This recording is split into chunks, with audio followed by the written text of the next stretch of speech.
साथियों, बोधिश्व विचार चैनल में आप सब लोगों का स्वागत है। साथियों, आज का कंटेंट जो मेरा है वो ये है कि ब्राह्मण महासभा में डॉक्टर बी.आर. अम्बेडकर का अपमान होता रहा और ब्राह्मण ताली बजाते रहे। तो सिचुएशन इज़ वेरी सीरियस। तो हमें इस वीडियो को बहुत अच्छी तरह से देखना है, पूरा देखना है वीडियो, और इसको शेयर करना है ताकि अधिक से अधिक लोग इसको समझें और अधिक से अधिक लोगों तक ये पहुँचे। तो साथियों, आज मैं सोशल मीडिया का एक चैनल, उस चैनल का नाम बताना ठीक नहीं समझता हूँ, उसी के माध्यम से मैंने सुना कि बाबा साहब का अपमान हुआ और ब्राह्मण तालियां पीटते रहे। ये आवाज़ एक भगवाधारी की है। भगवाधारी ये व्यक्ति जो है ये बता रहा है कि भारत का संविधान बाबा साहब डॉक्टर बी.आर. अम्बेडकर ने नहीं लिखा है, बल्कि इस संविधान को लिखने वाला वास्तविक वो बी.एन. राव है।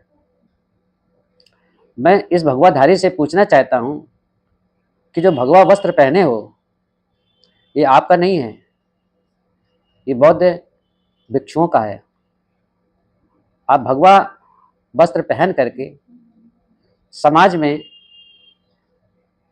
इस तरह की बातें कर रहे हो, झूठ और मिथ्या बकवास कर रहे हो, ये ठीक नहीं है। वो ये कह रहा था कि भारत का संविधान निर्माता डॉक्टर बी.आर. अम्बेडकर नहीं बल्कि बी.एन. राव है। आज तक बी.एन. राव का किसी ने नाम नहीं सुना होगा। ये विकिपीडिया के माध्यम से, यूट्यूब के माध्यम से ये सब ऐसी बातें फैलाते रहते हैं, क्योंकि ये गूगल ये कोई अपना ज्ञान नहीं है, बल्कि एक ये सर्च इंजन है। इसमें जो चीज़ फीड कर दी जाती है वही बताता है। इस पर विश्वास नहीं करना चाहिए, ये फालसी है। संविधान सभा बनी, भारत में जब संविधान का निर्माण होना था तो उसमें एक संविधान सभा बनी। इस संविधान सभा के चेयरमैन डॉक्टर बी.आर. अम्बेडकर थे। ये 7 सदस्यों की टीम थी। इसमें जो लोग थे वो उसमें कुछ तो अपना विदेश जाकर के रहने लगे और कोई भी उनका कार्य संविधान सभा में नहीं रहा। उसमें एक की तो मृत्यु ही हो गई थी। शेष जो सदस्य थे वो डॉक्टर बी.आर. अम्बेडकर की सहायता में थे, सहायता करते थे। किसी चीज़ की जरूरत होती थी तो वो प्रोवाइड करवाते थे। तो सहयोग अन्य का भी रहा है, लेकिन संविधान का जो लेखन का कार्य है, ड्राफ्टिंग का कार्य जो है, वो अकेले बाबा साहब को ही करना पड़ा, डॉक्टर अम्बेडकर को ही करना पड़ा। जब कोई आर्टिकल्स लिखा जाता था तो उसमें एक डिबेट होता था, और डिबेट में जब सभी संतुष्ट हो जाते थे तभी वो संविधान का एक अंग बनता था, एक कानून बनता था। लेकिन ब्राह्मण को ये कैसे पच सकता है कि कोई ब्राह्मण के अलावा विद्वान हो जाए? क्योंकि डॉक्टर बी.आर. अम्बेडकर एक बहुत निचले समाज से थे, इसलिए इनको पच नहीं रहा है और आए दिन तरह तरह की ये व्याख्या करते रहते हैं, तरह तरह की बकवास करते रहते हैं। ये बी.एन. राव दक्षिण भारत के थे, एक ब्राह्मण परिवार में थे। उनके शिक्षा दीक्षा का तो पता नहीं, high school inter pass doctor BR. Ambedkar की तुलना करते हैं। ये कैसे संभव है डॉक्टर अंबेडकर एक महान विद्वान थे, कई भाषाओं का ज्ञान था और शिक्षा उनकी उच्च कोटि की थी। तो बी.एन. राव से तुलना करना डॉक्टर बी.आर. अम्बेडकर का बिल्कुल कतई उचित नहीं है।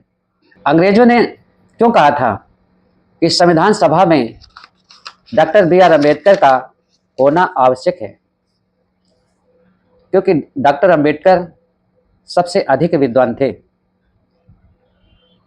पहले इन लोगों ने संविधान का प्रारूप तैयार किया था, लेकिन अंग्रेज सरकार ने उसे सिरे से खारिज करके कूड़ेदान में फेंक दिया था।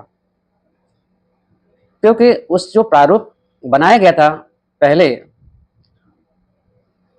वो प्रारूप मनुस्मृति मनुस्मृति जैसे भेदभाव करने वाले ग्रंथ का आधार था।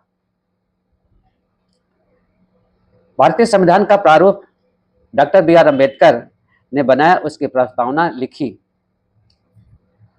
उस प्रस्तावना के शब्द कहाँ से आए, बाबा साहब ने कहाँ से लिया, उन शब्दों का जो उन्होंने प्रयोग किया था कॉन्स्टिट्यूशन में, वो डॉक्टर अम्बेडकर ने कहाँ से लिया था? ये शब्द थे समता, समानता, भाईचारा और बंधुत्व। और स्वतंत्रता। ये बुद्ध के धम्म से लिया गया था, क्योंकि बुद्ध का धम्म ही इन सब बातों को बताता है। ये संविधान सभी की रक्षा व सुरक्षा प्रदान करता है, चाहे कोई भी धर्म हो। सभी को स्वतंत्रता प्रदान करता है, सभी धर्मों का सम्मान करता है। ये विश्व में लोकप्रिय संविधान है। हम तो ये भी कह रहे हैं कि इन ब्रह्मवंशियों की भी सुरक्षा इसी संविधान से होती है। तो साथियों, अब हम सबको चुप नहीं बैठना है, अपनी आवाज को संवैधानिक ढंग से उसके दायरे में रह करके ये उठाना है। ये रोज रोज संविधान और बाबा साहब के प्रति अनर्गल बातें उठाया करते हैं। अब साथियों, चुप नहीं रहना है। सत्य को डर कैसा, असत्य ही हमेशा डरता है। इस वीडियो को देखें और शेयर भी करें, ज़्यादा से ज़्यादा इसको लाइक करें, ज़्यादा से ज़्यादा लोगों के पास पहुंचाएं। साथियों, वीडियो को सब्सक्राइब करें, लाइक करें। धन्यवाद। नमो बुद्धाय।